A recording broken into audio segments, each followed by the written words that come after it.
जिल्ह्याचे सहपालकमंत्री ॲडव्होकेट आशिष जयस्वालजी, आमदार डॉक्टर मिलिंद नरोटेजी, आमदार हेमंत पाटीलजी, रुबी हॉल क्लिनिकचे संचालक डॉक्टर परवेज ग्रांट, त्याचप्रमाणे या संपूर्ण प्रकल्पाची संकल्पना ज्यांनी तयार केली आणि आज ती या ठिकाणी त्याची मुहूर्तमेढ केली ते श्री राणा सूर्यवंशी, विभागीय आयुक्त श्रीमती विजयलक्ष्मी बिद्री, श्री संदीप पाटील, श्री अविशान पांडा, श्री निलोत्पल, या ठिकाणी उपस्थित सर्व सन्मान्य अधिकारी, पदाधिकारी, लोकप्रतिनिधी आणि उपस्थित सर्व भगिनी आणि बंधूंनो, आज खरोखर ही अतिशय आनंदाची गोष्ट आहे की सिरोंचामध्ये एक अतिशय सुसज्ज अशा प्रकारचं 350 बेडेड मल्टी स्पेशालिटी हॉस्पिटल हे ruby hospital and wellness private limited यांच्या माध्यमातून तयार होत आहे. आपल्याला याची कल्पना असेल, आत्ताच डॉक्टर ग्रांट यांनी सादरीकरण केलं. रुबी हे हॉस्पिटल पुण्यातलं सर्वात नामांकित हॉस्पिटल आहे. महाराष्ट्रातल्या नामांकित हॉस्पिटलपैकी एक आहे आणि आता जसं त्यांनी सांगितलं, देशातलं सर्वाधिक इक्विप हॉस्पिटल म्हणून त्या ठिकाणी ते तयार होत आहे. अशा प्रकारचा प्रदीर्घ अनुभव असलेलं हे हॉस्पिटल गडचिरोली जिल्ह्यामध्ये सिरोंचामध्ये या ठिकाणी येणं हे मला असं वाटतं अत्यंत महत्वाची अशा प्रकारची घटना आहे. हे हॉस्पिटल आल्यामुळे नागपूर, पुणे किंवा मुंबईमध्ये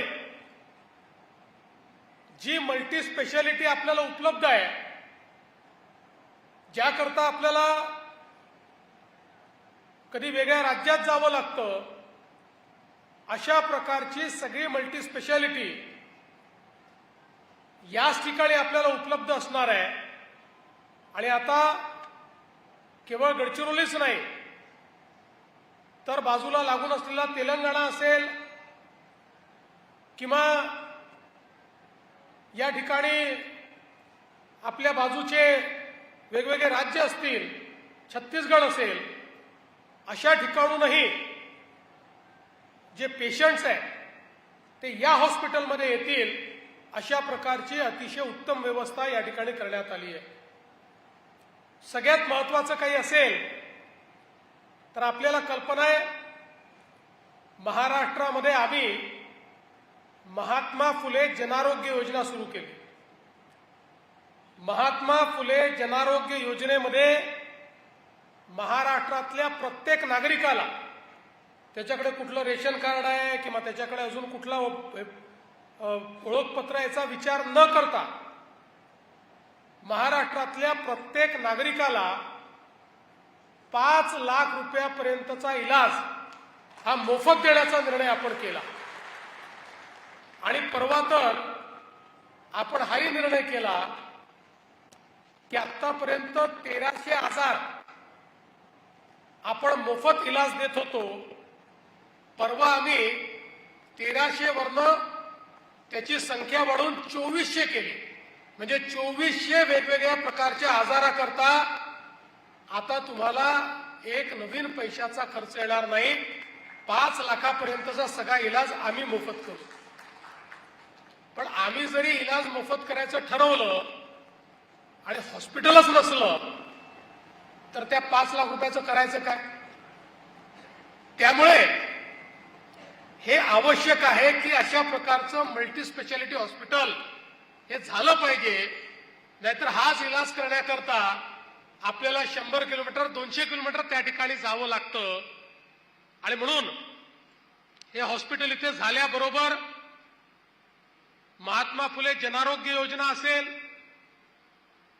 माननीय प्रधानमंत्री महोदयांनी आपल्याकरता सुरू केलेली जी काही आयुष्यमान भारत योजना आहे ती योजना असेल, कामगारांकरता सुरू केलेल्या योजना असतील, अशा सगळ्या योजना या हॉस्पिटलमध्ये लागू असतील आणि म्हणून या परिसरातल्या प्रत्येकाला त्या ठिकाणी त्या योजनेचा लाभ घेऊन आपल्या कुठल्याही प्रकारची शस्त्रक्रिया असेल, कुठल्याही प्रकारचा इलाज असेल, हा इलाज त्या ठिकाणी मोफत करून घेता येईल आणि म्हणून मला असं वाटतं की या भागाकरता हे हॉस्पिटल अत्यंत महत्वाचं आहे. विशेषतः आज आपल्याला मला सांगताना आनंद वाटतो की इथनं आम्ही अहेरीला चाललो आहोत. अहेरीमध्ये देखील मी मागच्या काळात जेव्हा मुख्यमंत्री होतो त्यावेळी एक स्त्री आणि बाल रुग्णालय मंजूर केलं होतं 100 खाटांचं. त्याचं काम पूर्ण झालेलं आहे, त्याचं उद्घाटन आम्ही करणार आहोत.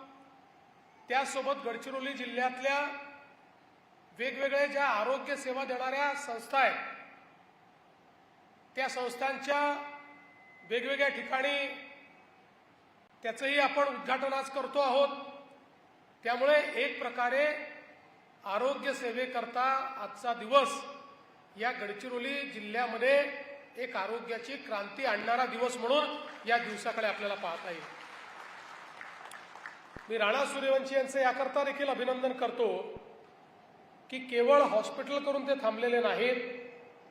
या ठिकाणी हॉस्पिटलही होणार आहे, मेडिकल कॉलेजही होणार आहे, नर्सिंग कॉलेजही होणार आहे, 1ली पासून 12वी पर्यंतची शाळा देखील या ठिकाणी होणार आहे. एक पूर्ण मोठं कॉम्प्लेक्स एज्युकेशनचं तयार होणार आहे आणि विशेषतः नर्सिंग कॉलेज झाल्यामुळे आमच्या सगळ्या ग्रामीण भागातल्या ज्या मुली आहेत यांना ट्रेनिंग घेऊन रोजगाराची एक मोठी व्यवस्था त्या माध्यमातून तयार होईल. कारण आज सर्वात जास्त मागणी ही नर्सेसची आहे. नर्सेस फार कमी पडत आहे. मोठ्या प्रमाणात नर्सेस करता नोकरीची संधी आहे. ती संधी आमच्या सिरोंच्यामध्ये, आमच्या गडचिरोलीमध्ये या नर्सिंग कॉलेजच्या माध्यमातून या ठिकाणी उपलब्ध होईल. मला सांगताना आनंद वाटतो की हळूहळू आपण गडचिरोली जिल्ह्याचं जे चित्र आहे ते बदलायला सुरुवात केली आहे. मागच्या काळामध्ये लॉईड्सने देखील काली अमाल हॉस्पिटल त्या ठिकाणी सुरू केलं आणि तिथेही मल्टी स्पेशालिटीचं काम चाललेलं आहे. यासोबत नुकतेच आपण जवळपास 500 कोटी रुपयाचे नवीन रस्ते हे या ठिकाणी मंजूर केलेले आहेत. जुने अनेक रस्ते की ज्यांचं काम अडलं होतं, लोकांमध्ये रोष होता, आम्ही एक मोठी लढाई त्या ठिकाणी लढलो आणि आमच्या ॲडव्होकेट आशिष जयस्वाल यांनी बरोबर कायद्यातनं त्या ठिकाणी योग्य इंटरप्रिटेशन काढून आज आपले सगळे रस्ते जे आहेत त्याला मान्यता मिळाली आहे आणि त्याचं काम देखील आपण सुरू करतो. पुढच्या काळामध्ये दळणवळणाच्या दृष्टीनं चांगले रस्ते आणि इथे अनेक नद्या आहेत, नाले आहेत, त्याच्यावर चांगली पुलं ही बांधण्याची सुरुवात आपण केलेली आहे. त्यामुळे इन्फ्रास्ट्रक्चरच्या दृष्टीने देखील गडचिरोलीला खूप पुढे नेण्याचा आमचा प्रयत्न असणार आहे. आपल्याला माहिती आहे की आज देशाचं स्टील हब हे गडचिरोली जिल्हा बनतोय आणि आमचा प्रयत्न आहे की स्टील हब बनवत असताना गडचिरोली आमचं निसर्गाने दिलेलं अशा प्रकारचं एक सुंदर ठिकाण आहे. त्यामुळे इथलं जल, जमीन आणि जंगल या 3 गोष्टी आपल्याकरता अत्यंत महत्वाच्या आहेत. या ठिकाणी आम्ही एक निर्णय केला की गडचिरोलीमध्ये वन आच्छादन तर आहेच, पण अधिक वृक्ष आच्छादन वाढवण्याकरता 5 कोटी झाडं ही गडचिरोलीमध्ये लावण्याचा आम्ही निर्णय घेतला. त्यातली 40 लाख झाडं आतापर्यंत आम्ही लावलेली आहेत. येत्या 2 वर्षामध्ये 2.5 वर्षामध्ये 5 कोटी वृक्ष ही आम्ही गडचिरोलीत लावणार आहोत. आणि आम्हाला जगाला दाखवायचं आहे की एखाद्या ठिकाणी औद्योगिकरण झालं तर वृक्ष कमी होत नाहीत.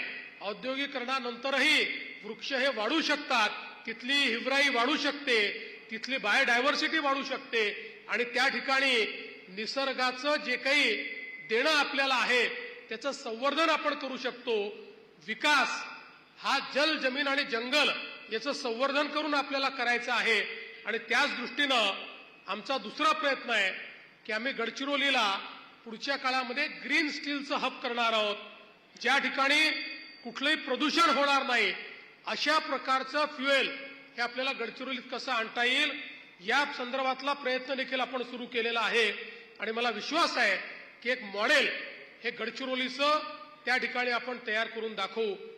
आज या निमित्ताने मी एवढंच सांगतो की गेले काही वर्ष मी सातत्याने म्हणत होतो की आपल्याला नेहमी गडचिरोलीचा उल्लेख हा महाराष्ट्राचा शेवटचा जिल्हा म्हणून करतात.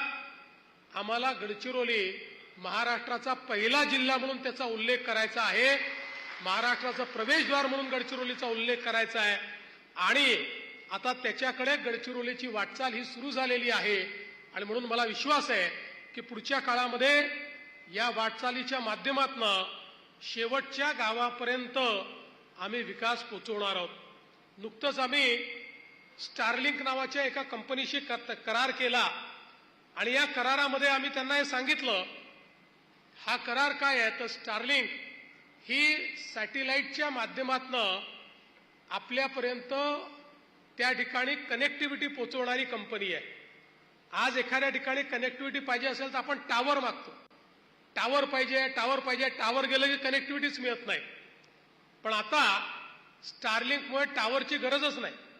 बिना टावरची कनेक्टिव्हिटी मिळणार आहे. आम्ही त्यांना सांगितलं आम्ही तुमच्यासोबत करार करतोय, पण हा करार करताना आमचे जे सुदूर भाग आहेत, गडचिरोली असेल, तिकडे आमचं नंदुरबार असेल किंवा आमचे जे आकांक्षी जिल्हे आहेत, या ठिकाणी पहिल्यांदा तुम्ही ही कनेक्टिव्हिटी दिली पाहिजे.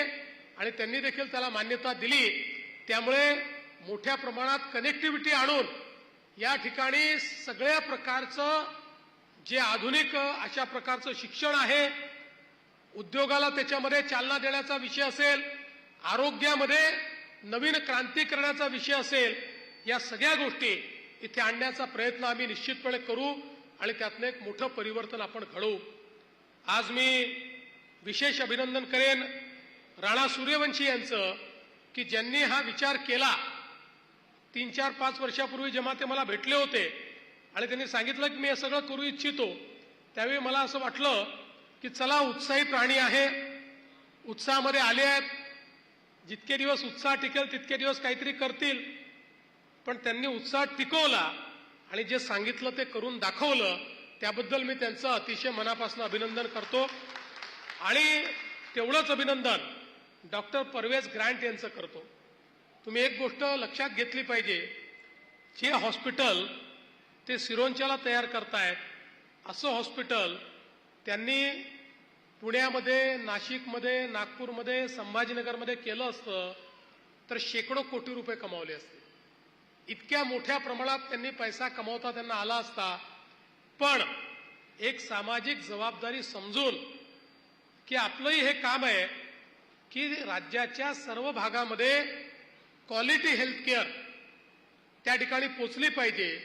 प्रत्येकाला तो कुठे राहतो यावर अवलंबून नाही, तर प्रत्येकाला गुणवत्तापूर्ण आरोग्य सेवेचा अधिकार आहे. आणि त्या अधिकारामध्ये या सगळ्या ज्या काही आपल्या स्वयंसेवी संस्था असतील किंवा चॅरिटेबल इन्स्टिट्यूशन्स असतील, यांनीही त्याच्यामध्ये भागीदारी केली पाहिजे.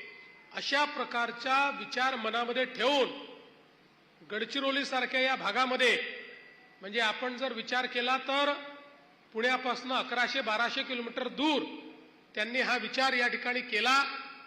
खरं म्हणजे ग्रामीण भागात जाण्याकरता पुण्याच्या जवळपास एक ग्रामीण भाग आहे, तिथे ते जाऊ शकले असते.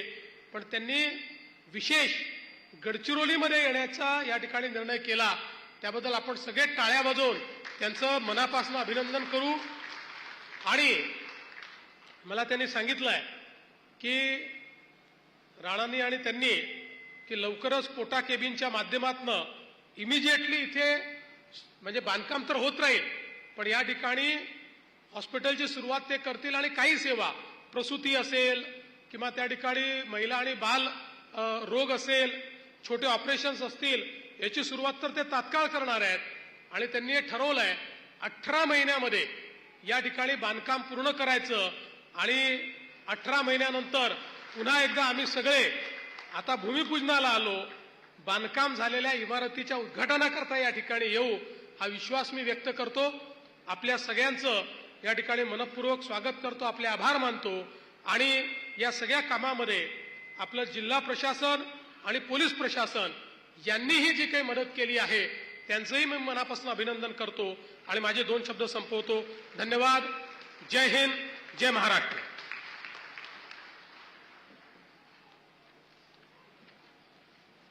धन्यवाद महोदय.